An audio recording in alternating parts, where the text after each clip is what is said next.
여호와를 앙망하는 자라는 제목으로 말씀 나눌 때 큰 은혜의 시간이 되시기를 바랍니다. 27절 말씀을 보면은 야고바, 그러니까 이스라엘 백성들이 뭔가 이제 기도하는 내용인 것 같아요. 그렇죠? 어떻게 기도하냐면, 기도를 하기도 조금 그런데, 내 길은 여호와께서 숨겨졌다. 그러니까 내 길이 여호와 앞에서 숨겨져 버렸다. 그러니까 하나님이 내 길에 대해서는 관심이 없다. 그리고 내 송사도 하나님에게서 벗어났다. 그러니까 내가 하나님께 막 간구하는데 그것도 하나님은 관심이 없다. 이렇게 얘기를 하고 있습니다.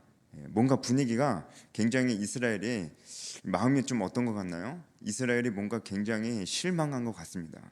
굉장히 실망한 상태인 것 같은데요. 기도했는데도 뭔가 좀 잘 안 된다고 생각하는 것 같아요. 그러니까 이렇게 간절히 뭔가 기도를 했을 텐데, 간절히 뭔가 기도를 했다는 것은 이스라엘이 뭔가 좀 간절히 원하는 게 있다는 거겠죠? 간절히 원하는 게 있다는 것은 자기 힘으로 뭔가를 좀 해보려고 했는데 뭔가 잘 안 된 것 같아요. 그리고 해보려고 할 엄두도 안 나는 것일 수도 있어요. 한계점, 자기 한계를 느낀 거죠. 그런 이제 상황에서 더욱더 이렇게 열심히 기도하지 않았겠어요?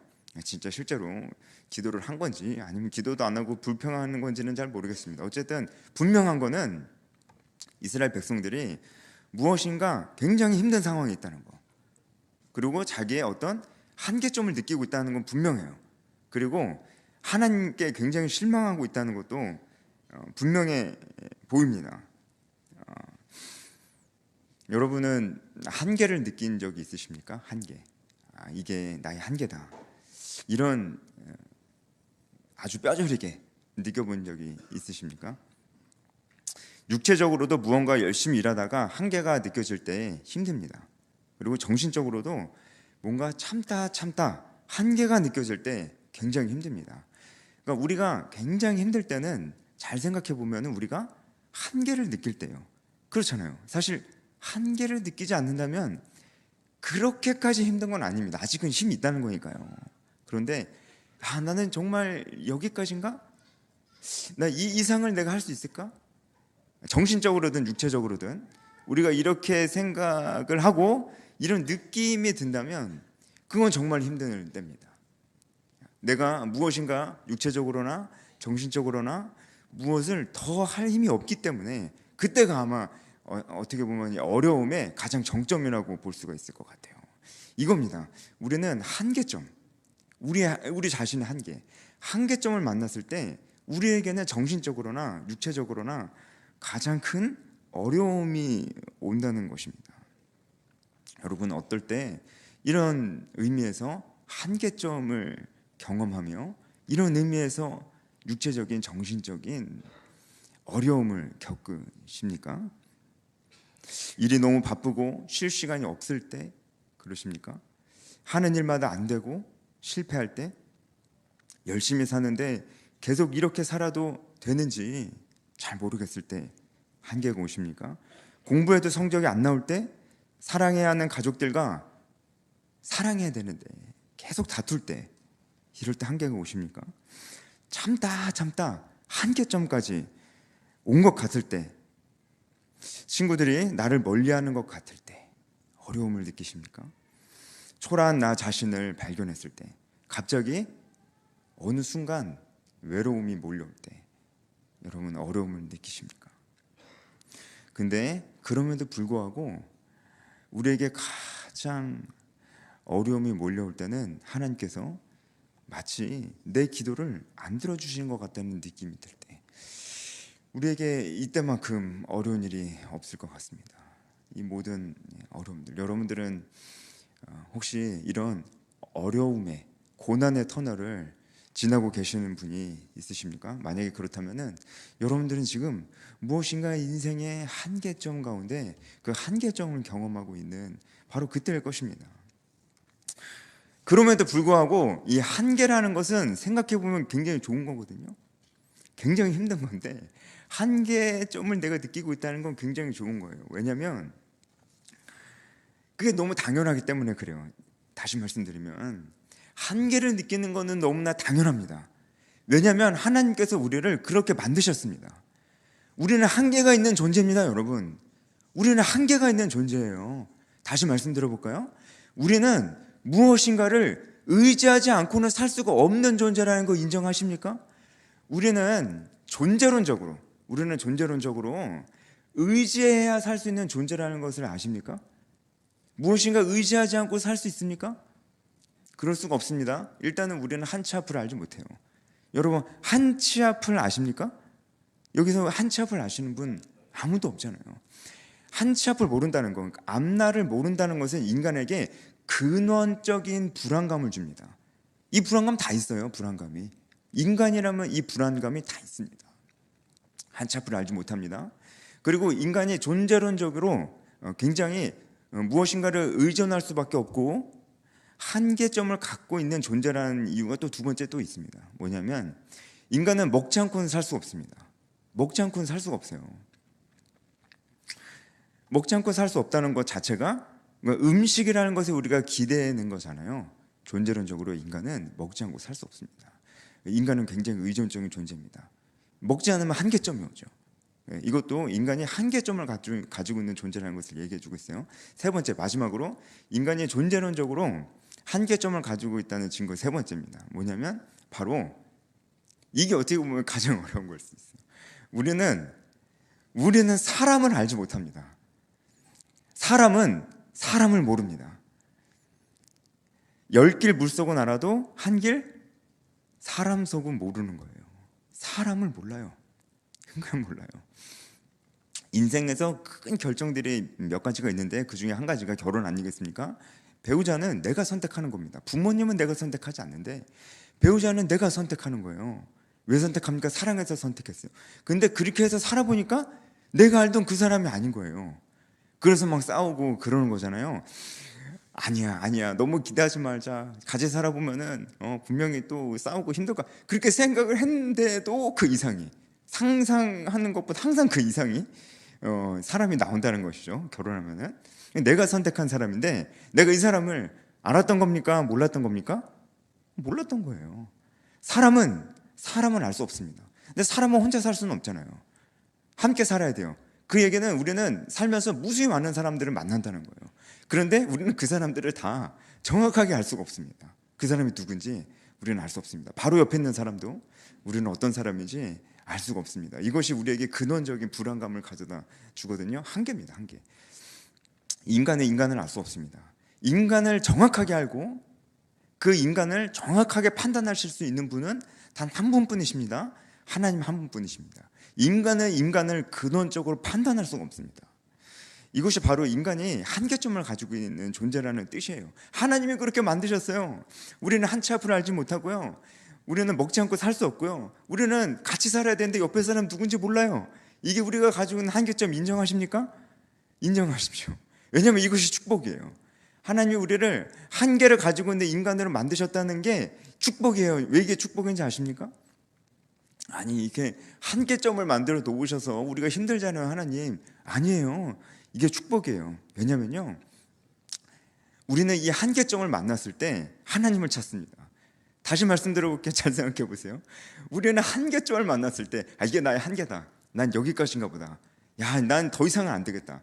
이런 생각, 이거는 내가 어떻게 할 수 있는 건 아니다. 이런 생각이 들었을 때 우리는 그때 하나님 찾습니다. 왜 그런 말씀 있잖아요. 평소에 새벽 기도에 안 보이시던 분이 갑자기 막 나타나시고 보이기 시작하면은 무슨 문제가 생긴 겁니다. 그건 다 아시잖아요. 그렇죠? 그러니까 문제가 생긴 거예요. 한계점을 만나신 거예요. 뭔가 해보려고 그랬는데 안 돼가지고 새벽 기도니까 평소에 기도해야 되는데, 그렇죠? 뭔가 해보려다가 안 되니까 오신 겁니다. 근데 잘 생각해 보세요. 어쨌든 안 되니까 왔잖아요. 안 되니까 기도의 자리에 왔잖아요. 그래서 축복입니다. 우리는 한계점을 느꼈을 때 비로소 하나님의 그 손이 우리 옆에 있었다는 것을 발견하게 되는 거예요. 우리가 안 힘들 때도 하나님의 손은 언제나 내 옆에 있었습니다. 그런데 그거를 모르고 살죠. 어떨 때요? 안 힘들 때. 한계점을 느끼지 않을 때 우리는 모르고 살거나 외면하면서 삽니다. 그런데 우리가 한계점을 느낄 때, 고난이 찾아왔을 때, 어려움을 느꼈을 때, 그때 비로소 우리가 뭐라도 의지를 해야 되겠는 거예요. 근데 옆에 보니까 하나님의 손이 내 옆에 딱 있는 거예요.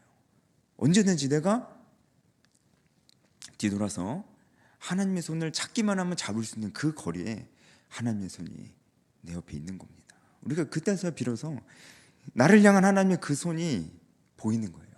여러분, 그러므로 제가 이렇게 한번 말씀드려보고 싶습니다. 고난은 하나님의 초대장입니다. 어려움은 하나님이 우리에게 주시는 초대장입니다. 하나님의 품으로의 초대장, 하나님의 곁으로 이끄시는 초대장입니다. 이 어려움은 그런 의미에서 축복이라는 것이죠. 이스라엘에게는 한 가지 오해가 있었습니다. 우리가 처음에 이스라엘이 어떻게 기도했는지 27절에 봤었잖아요. 이스라엘이 분명히 힘든 상황은 맞았던 것 같아요. 그런데 이스라엘은 결국은 실망했습니다. 이스라엘 백성들은 결국은 실망했어요. 왜 실망했습니까? 하나님이 내 기도 안 들어주신다 생각했어요. 내 길은 하나님께서 벗어났고 숨겨졌고 내 송사는 하나님께서 벗어났다고 이렇게 얘기를 하잖아요. 하나님이 내 기도 안 들으신다고 생각하는 겁니다. 그러니까 아주 실망했습니다. 이 고난이라는 것이 이스라엘 백성들에게 하나님의 초대장처럼 왔는데 하나님을 오해함으로 말미암아 하나님의 손을 잡는 것보다 다른 것을 의지하는 것을 선택한 것입니다. 이스라엘 백성들이 오해한 겁니다. 뭘 오해했습니까? 하나님이 내 기도를 안 들으신다고 오해했습니다. 여러분, 이거 오해 맞습니까? 아니면 이게 이스라엘 백성들 생각이 맞는 거예요? 하나님 우리 기도 안 들으실 때도 있습니까? 안 들으실 때 없습니다, 여러분. 하나님이 우리 기도를 안 들으실 때가 있습니까? 안 들으실 때가 없어요. 근데 우리는 쉽게 어떻게 생각하냐면 하나님이 내가 기도한 대로 그대로 이루어주셔야 돼요. 하나님이 내가 기도한 대로 안 이루어주시면은 안 들으신다 생각해요. 맞습니까? 그거 아니에요. 내가 간구하는 대로 반드시 이루어주셔야 됩니까? 아니죠. 내가 간구하는 대로 하나님이 다 이루어주셔야 돼요. 이렇게 얘기한다면요, 우리는 하나님을 램프의 요정처럼 생각하는 거예요. 들어주시든 안 들어주시든, 그러니까 내가 간구한 대로 이루어주시든 안 이루어주시든 그것은 하나님 마음이죠. 그걸 내가 마음대로 할 수는 없죠. 그런데 제가 분명히 말씀드린 것은 안 이루어주시더라도 하나님이 우리 기도를 반드시 들으신다는 겁니다. 여기에 대해서는 우리가 오해가 없어야 됩니다. 이스라엘은 이 부분을 오해했어요. 하나님이 간구한 대로 그대로 이루어주시질 않으니까 하나님이 안 들으신다고 생각한 거예요. 오해잖아요, 그렇죠? 그러니까 기도할 힘도 없고 하나님과의 관계도 멀어져 버리는 겁니다. 우리는 이렇게 오해해서는 안 되겠습니다. 그러니까 결국은 우리가 정말 힘들 때, 그때가 하나님의 위로가 진짜 필요할 때인데, 그때 우리에게 무엇이 위로가 되냐면은 하나님께서 우리 기도를 반드시 들으시는 분이라는 이 진리의 말씀이 우리가 가장 어려울 그때 가장 큰 위로의 말씀이 된다는 거 믿으십니까? 그러니까 하나님이 어떤 분이신지를 알아야 돼요. 우리가 가장 어렵고 힘들 때, 한계점을 느껴졌을 때 하나님이 어떤 분이신지를 아는 것만큼 큰 위로가 없습니다. 이것만큼 큰 위로가 없어요. 하나님이 어떤 분이신지 모를 때 우리는 그 고난에서 헤어나오지 못해요. 하나님과의 관계에서 더 멀어져 버리는 수가 있어요. 그래서 우리는 하나님이 어떤 분이신지를 늘 기억하고 있어야 됩니다. 하나님이 어떤 분이신지를 늘 알고 있어야 됩니다. 하나님을 아는 지식이 우리에게 늘 있어야 된다는 것입니다. 여러분, 28절 29절 말씀 같이 한번 읽어보길 원합니다. 28절 29절 말씀, 28절부터 같이 읽겠습니다. 너는 알지 못하였느냐, 듣지 못하였느냐, 영원하신 하나님 여호와 땅끝까지 창조하신 이는 피곤하지 않으시며 곤비하지 않으시며 명철이 한이 없으시며 피곤한 자에게는 능력을 주시며 무능한 자에게는 힘을 더하시나니. 아멘. 이스라엘이 자꾸 오해하니까 하나님 내 기도 안 들으신다, 자꾸 오해하니까 하나님이 지금 말씀하시는 거예요. 야, 내가 어떤 하나님인지 아니? 너네 알잖아. 근데 왜 자꾸 잊어버리니? 다시 말씀해 주니. 내가 어떤 하나님이냐면 잘 들어봐. 영원하신 하나님 여호와다. 여기서 여호와라는 말씀은요, 하나님 자신을 여호와 하나님이라고 나타내시는데요, 여호와라고 말씀하실 때는 특별한 의미가 있습니다. 여호와 하나님은 언약을 지키시는 하나님을 나타낼 때 하나님께서 여호와 하나님이라는 말씀을 쓰십니다. 언약을, 그러니까 약속을 지키시는 하나님. 하나님께서 이스라엘 백성에게 약속하셨잖아요. 예루살렘 멸망할지라도 회복시켜 주시겠다고, 70년 후에 회복시켜 주시겠다고 약속하셨어요. 너희는 내 백성, 내가 너희들을 지켜주겠다라고 말씀하셨어요. 이 약속을 생각해봐. 내가 그렇게 약속했잖아. 그럼 난 약속을 반드시 지키는 그 하나님이야. 그런 의미에서 나는 여호와 하나님이야. 이렇게 말씀. 이거 너네 잊어버린 거야. 너네 알지 못했니? 너네 듣지 못했니? 너네 알고 있잖아. 근데 너는 잊어버렸어. 그래서 다시 얘기해 줄게. 나는 언약을 지키는 하나님 여호와야. 널 기도할 때 내가 안 들을 것 같니? 40장 1절에도 하나님이 이스라엘 백성들에게 위로하여라, 내 백성을 위로하여라 이렇게 말씀하세요. 위로하라고 말씀하시는 이 히브리어 나함이거든요. 나함은 하나님께서 이스라엘 백성들을 공감하시고 경청하신다는 뜻이에요. 하나님은 이스라엘 백성들을 보실 때 항상 그의 상황을 아시고 공감하시고 그들의 부르짖음을 경청하십니다. 너희는 알지 못하였느냐? 듣지 못하였느냐? 그 여호와 하나님이 나다. 땅끝까지 창조하십니다. 나는 피곤하지 않는다. 나는 곤비하지 않다. 나는 명철에 한이 없다. 무슨 말이에요? 이스라엘아, 잘 생각해. 잘 들어. 내가 너 도와줄 거야. 내가 너와 함께 있어. 이미 네 옆에 있어. 한계점에 지금 와 있지? 고난의 어두운 터널을 지나고 있지? 잊어버리면 안 돼. 내가 옆에 있어. 이 말씀입니다. 잊어버리면 안 돼요. 너는 알지 못하느냐? 듣지 못하느냐? 하나님의 위대하심에 대해서 다시 얘기해 주시는 거예요. 하나님을 모를 때 이 고난 가운데 하나님께 손을 내밀지 않기 때문이죠. 그리고 29절에는 이렇게 말씀하시는데, 피곤한 자에게는 능력을 주시고 무능한 자에게는 힘을 더하신다고 말씀을 하시는 거예요. 이 위대하신 하나님께서 바로 우리를 도우신 분이라고 말씀하시는 거예요. 28절은 하나님이 얼마나 위대하신 분이신지 얘기했잖아요. 29절은 그 위대하신 하나님이 능력을 주신다 이렇게 얘기하는 거예요. 이 위대하신 하나님이 힘을 더하신다 이렇게 약속을 하시는 거예요. 위대하신 하나님이 저 여러분을 도우시는 줄을 믿습니다. 야, 벌써 마음이 풍성해집니다. 그렇죠? 그렇죠? 그렇죠? 제가 뭐 강요하는 거 아니죠? 마음이 풍성해집니다. 그렇죠? 여러분, 이게 진정한 기독교적 위로예요. 세상 어디에서도 이런 위로는 절대로 받을 수가 없는 것입니다. 하나님이, 이 위대하신 하나님이 우리를 도우신다는 이 위로는 세상 어디에서도 우리에게 줄 수가 없는 것입니다. 근데 이게 진리예요. 이게 진리. 그래서 성경에 뭐라고 얘기합니까? 세상이 알 수 없는 평안이라고 이 얘기를 우리에게 말씀을 하시는 거예요. 그래서 여러분, 이 자리에 있는 모든 분들, 오늘 하나님께서 여러분 각자에게 주시는 위로를 받으시고 돌아가시기를 원합니다. 이스라엘 백성들은 지금 포로 상황 가운데 있었습니다. 지금 포로로 잡혀 있었어요. 이스라엘이 왜 이렇게 힘들었는지 이제 아시겠죠? 포로였어요. 포로가 할 수 있는 게 뭐가 있어요? 그러니까 힘들죠. 한계점이 느껴지고. 그래서 한계 상황이었고 이제 굉장히 의지할 때를 찾았던 겁니다. 근데 하나님이 기도를 안 들어주신다고 생각해서 이스라엘 삐진 거예요. 하나님을 의지할 수 있는 기회였는데 하나님의 그 초대장을 안타깝게도 이스라엘은 거절한 것 같습니다. 하나님을 오해했기 때문이죠. 여러분, 우리는 이러지 맙시다. 우리는 정말 어려울 때, 우리가 진짜 어려울 때가 우리 한계점을 만났을 때라고 했잖아요. 그때 우리는 하나님을 기억하고 오히려 하나님을 더 의지합시다. 더 의지하라고 주신 어려움일 수 있어요.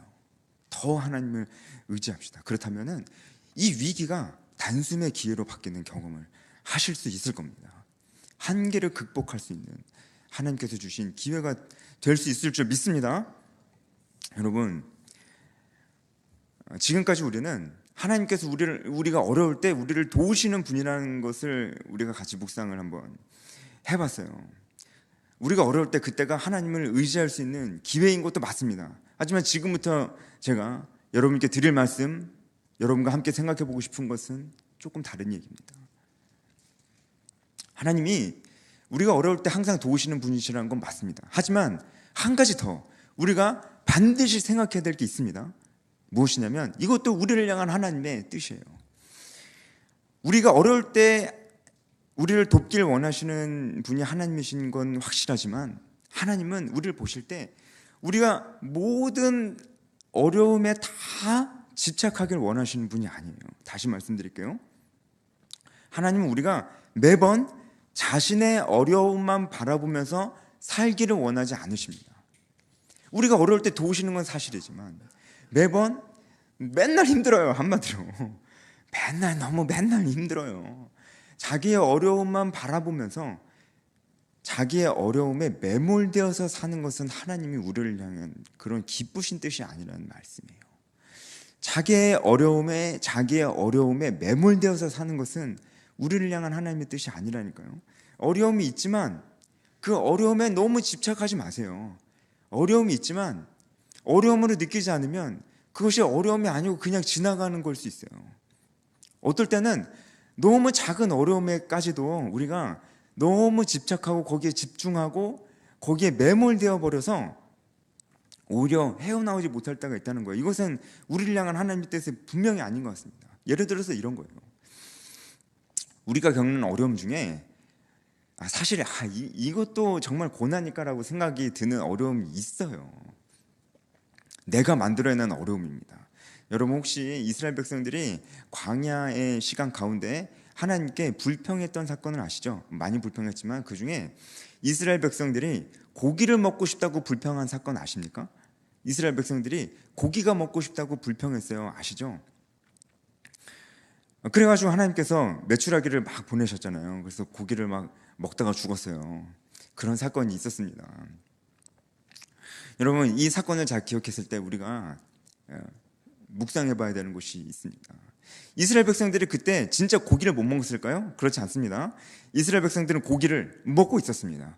왜냐하면 제사를 드렸기 때문에. 특히 화목제는 마지막에 그 제물을 이웃과 함께 나눠 먹게끔 돼 있습니다. 그래서 고기를 먹고 있었어요. 근데 왜 고기를 먹지 못한다고 그들은 통곡하면서 울었을까요? 더 먹지 못해서 그래요.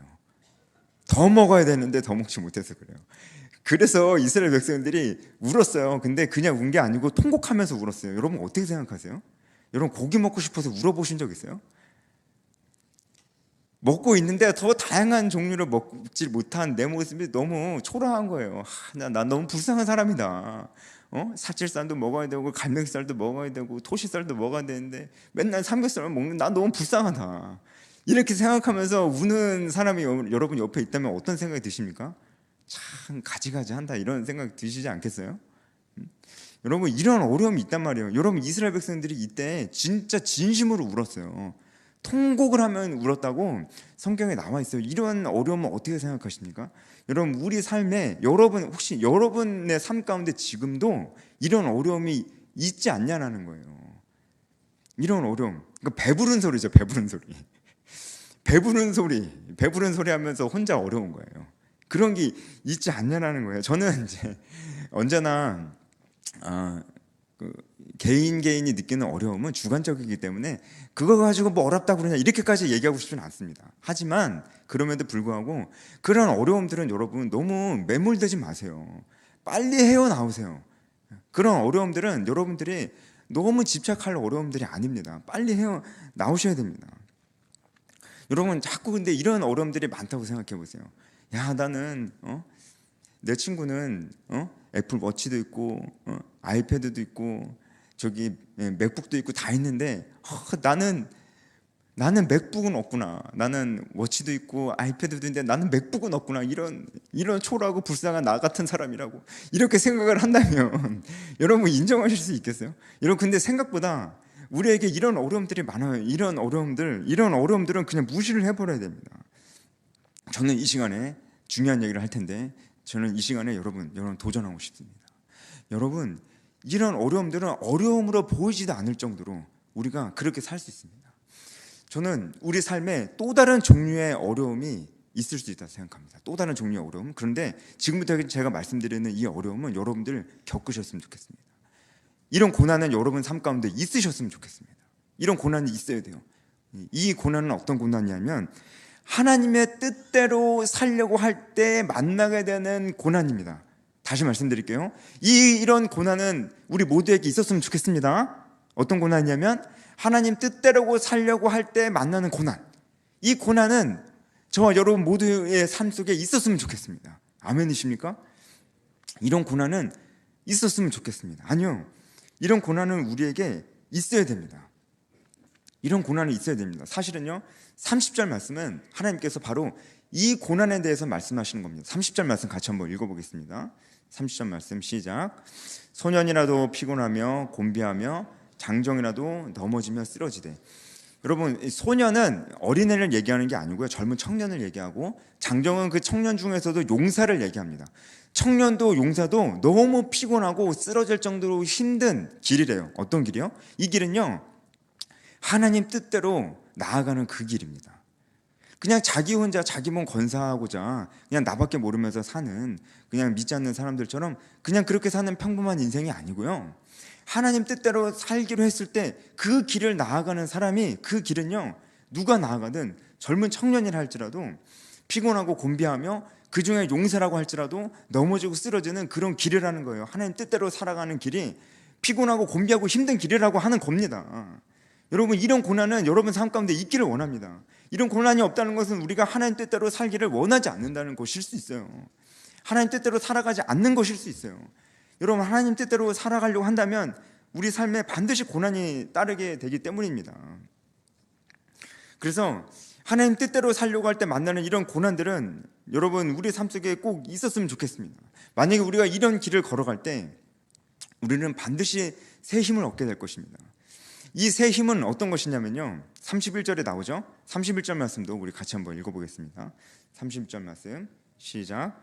오직 여호와를 앙망하는 자는 새 힘을 얻으리니 독수리가 날개치며 올라감 같을 것이요 다른 박질을 하여도 곤비하지 아니하겠고 걸어가도 피곤하지 아니하리로다. 아멘. 여기서 새 힘을 얻는다고 하잖아요. 여기서 새 힘은 새싹이 바위를 뚫고 그 싹을 틔워내잖아요. 그 힘입니다. 실제로 원어적으로도 그런 의미가 있습니다. 그 힘, 아주 약한 것 같지만 굉장히 바위를 뚫을 만큼 강력한 힘, 그리고 독수리가 날개쳐 올라감 같은 그 힘, 그 힘을 누가 얻는다고요? 바로 여호와를 앙망하는 자가 이 힘을 얻는 것입니다.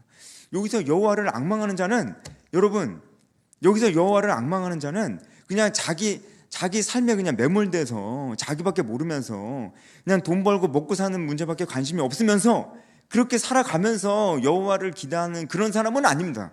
여기서 여호와를 앙망하는 자는 그런 사람은 아니에요. 여기서 여호와를 앙망하는 자는 하나님의 뜻대로 살려고 몸부림치는 사람입니다. 여기서 여호와를 앙망하는 자는 그런 사람임에 확신합니다. 왜냐하면 여기서 앙망한다는 히브리어 원어적인 뜻이 뭐냐면요, 마치 이런 겁니다. 아주 어두운 밤중에 광명을 기다리는 그 사람의 모습을 묘사하고 있습니다. 여호와를 앙망한다는 이 뜻은 아주 어두운 밤에 광명을 기다리고 있는 사람의 그런 모습을 의미하고 있어요. 여러분, 하나님 뜻대로 살려고 노력하는 사람은 정말 어두운 밤 가운데 망망대해를 항해하는 사람과 같은 그런 마음으로 하나님 뜻대로 살아가는 사람은 그런 경험을 할 수 있습니다. 전도하려고 하는데 잘 안 되죠. 제자를 삼으려고 그러는데 잘 안 되죠. 하나님 뜻대로 살아가려고 하는데 그렇게 사는 사람도 없고 하기 때문에 너무나 힘들어서 마치 어두운 밤중에 망망대해를 가는 것 같은 그런 느낌이라고요. 그때 얼마나 밝은 빛을 기다리겠습니까? 바로 이 사람이 여호와를 앙망하는 사람이에요. 바로 이렇게 여호와를 앙망하는 사람은 곧 어떤 사람이냐면, 지금 이 상황이 너무나 어두울지라도 하나님이 밝은 빛처럼 하나님께서 언젠가는 일하실 것을 기대하는 사람입니다. 하나님, 지금은 너무나 어둡습니다. 하나님, 사람들이 다 하나님 모르는 것 같습니다. 하지만 하나님, 언젠가는 하나님께서 일하실 것을 저는 기대합니다. 그래서 오늘도 희망을 가지고 하나님, 오늘도 제 복음을 전하겠습니다. 하나님, 제자를 삼으라고 하셨잖아요. 그런데 그런 사람은 진짜 없거든요. 그래서 정말 힘들어요. 제가 때로는 제 코가 석잔데 제가 누굴 챙깁니까? 그래도 하나님, 제자를 삼으라고 했으니까 제가 정말 그렇게 살겠습니다. 근데 진짜 힘들거든요. 망망대해 어두운 밤 같아요. 그래도 하나님, 저 기대합니다. 이 사람이 변화될 것을 기대합니다. 그렇죠. 이렇게 생각한 사람이 바로 여호와를 앙망하는 사람이에요. 이런 사람이 어떤 힘을 얻을 것이라고요? 새 힘을 얻습니다. 독수리 날개쳐 올라간 같은 힘은 바로 이 사람의 거예요. 이 사람 거예요. 자기 아주 작은 어려움에 다 집착하면서 사는 그 사람의 것이 아니고요. 이 새 힘, 독수리의 날개쳐 올라간 같은 이 힘은 하나님께서 일하실 것을 기대하는 사람의 것이라고요. 저는 여러분이 이런 삶을 살았으면 좋겠습니다. 여러분, 우리 청년 여러분, 이 삶을 살지 않으시겠습니까? 청년뿐만 아니고 여기 이 자리에 계신 모든 여러분들 이런 삶을 살지 않겠습니까? 언제까지 맨날 자기 힘든 거에 집착하면서 살 거예요? 언제까지 맨날 자기 힘든 것만 바라보면서 교회 나와서 위로만 받으려고 교회에 나오시겠습니까? 아닙니다. 아니에요. 그거는 여호와의 군사의 자세가 아니에요. 우리 인생은 그렇지 않습니다. 우리 인생은 독수리의 날개쳐 올라감 같은 아주 힘 있는 것입니다. 여러분의 인생은 그런 것입니다. 저는 믿습니다. 왜냐면요, 하나님이, 여러분 잘 들어보세요. 하나님이 우리를요 아주 어두운 시대에 부르셨습니다. 여러분, 우리가 살고 있는 이 시대가 어떤 시대로 보이십니까? 우리가 살고 있는 이 시대가 여러분 정말 특별한 시대입니다. 잘 들어보세요. 지금 우리가 살고 있는 시대가 정말 특별한 시대예요. 특히 청년 여러분, 우리나라 한국교회 역사상 청년들이 이렇게 교회를 떠나가는 적이 있었을까요? 없었을까요? 없었어요.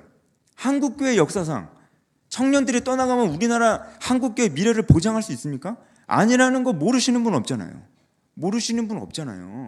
여러분, 해림교회 30년 후에 이 자리에 누가 있을까요? 30년 후 해림교회 이 자리에 누가 있을까요? 많이 있기를 원합니다. 그런데 한국교회 전체적으로 청년들이 이렇게 떠나간 적이 없었어요. 여러분, 우리 영적인 어두운 망망대의 어두운 밤 지나고 있습니다. 이 시대가 그런 시대예요. 여러분, 사람들이 교회 기독교를 되게 싫어합니다. 전도하려고 하는데 쉽지가 않아요. 우리가 그런 시대를 살아가고 있습니다. 여러분 어떻게 생각하세요? 하나님이 이 시대에 우리를 부르셨어요. 잘 들어보세요. 제가 너무 이렇게 죄송합니다. 마음이 저는 정말 너무나 중요한 시간을 우리가 지나고 있다고 생각합니다. 너무나 중요한 시간입니다. 한국교회는 기로에 서 있습니다. 청년 여러분이 하셔야 됩니다. 청년 여러분 하셔야 돼요.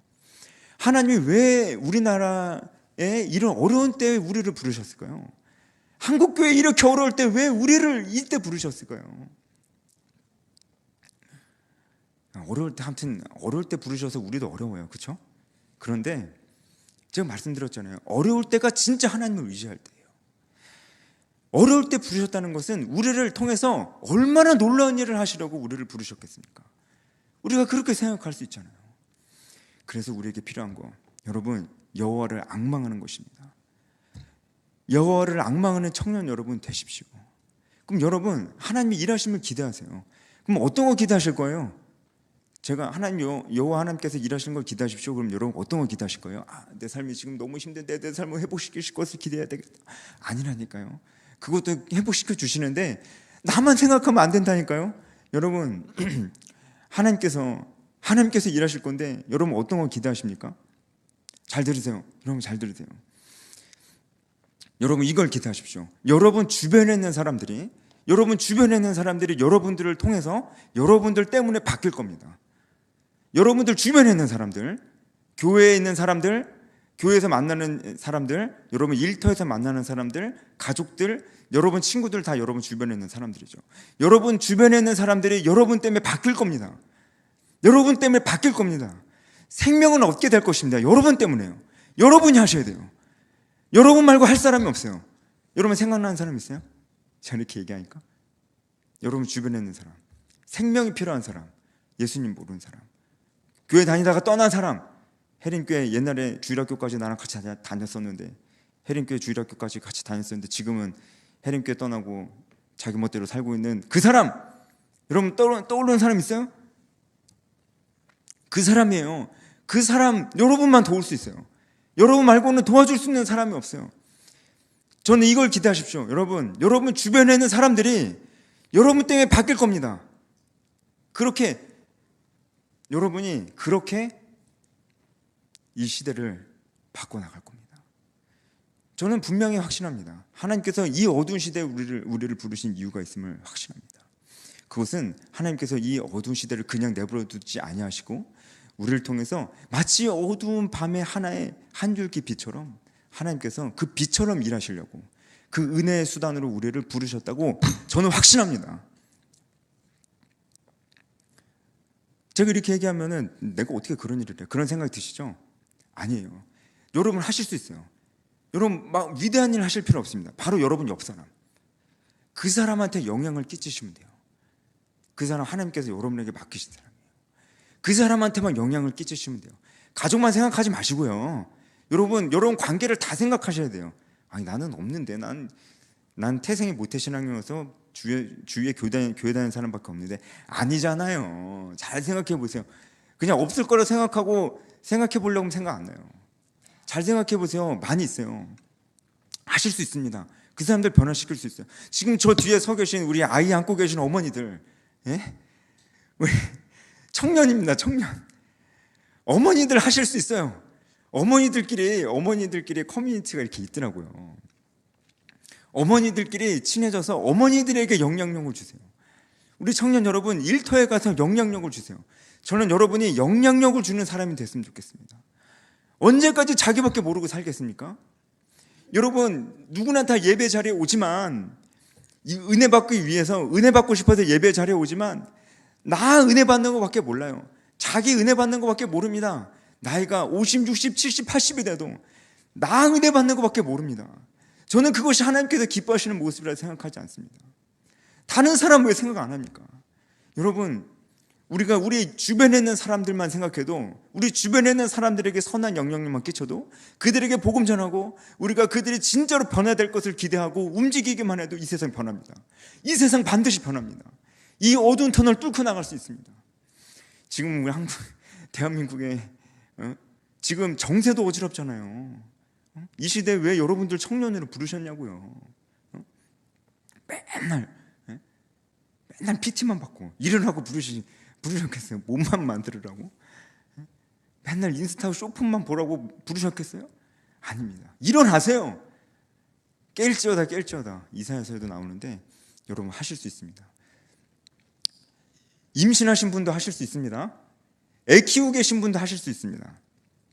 제가 이렇게 얘기하면 이 얘기만 하고 마무리하겠습니다. 제가 이렇게 여러분 주변에 복음 전하세요. 할 수 있어요. 우리 애 키우면서도 충분히 하실 수 있어요. 애 키우는 사람들끼리 할 수 있다니까요. 어떤 이단은요, 애 키우는 신생아 키우는 영아들을 키우는 부모들만 공략한대요. 근데 그게 그 이단이 확장하게 되는 그런 수단이 되었대요. 애 키우는 사람들 엄마들도 할 수 있어요. 마음만 있으면 왜 못합니까? 저는 마음 있는 사람에게는 기회가 언제든지 보인다고 생각합니다. 제가 이렇게 말씀드리면 그러니까 여러분 전도하세요. 제자 삼으세요. 해림교회만 생각하면 안 돼요. 우리 청년 여러분 이제 우리 제자셀 해림교회 청년반에서 제자셀 스텝 1 다 했습니다. 이제 우리 안에서만 찾으면 못합니다. 이제 여러분 우리 교회 밖에서 찾아야 됩니다. 교회 떠나고 있는 청년들 생각하셔야 됩니다. 이제 이게 하나님이 우리 해림교회 청년부에게 맡겨주신 사명입니다. 여러분 제가 이렇게 얘기하면요, 제가 가장 많이 듣는 얘기가 뭘 것 같아요? 목사님 근데 지금은 아닌 것 같아요. 이 얘기를 제가 많이 듣습니다. 왜요? 그래 하면 물어보면은 지금은 야근이 많아요. 지금 야근이 너무 많아요. 지금은 집안에 부득이한 사정이 생겼어요. 지금은 너무나 바빠요. 전 지금 집에 아무튼 지금 제가 상황이 말이 아니에요. 나중에 이것만 끝나면 할게요. 이런 얘기를 제가 제일 많이 듣습니다.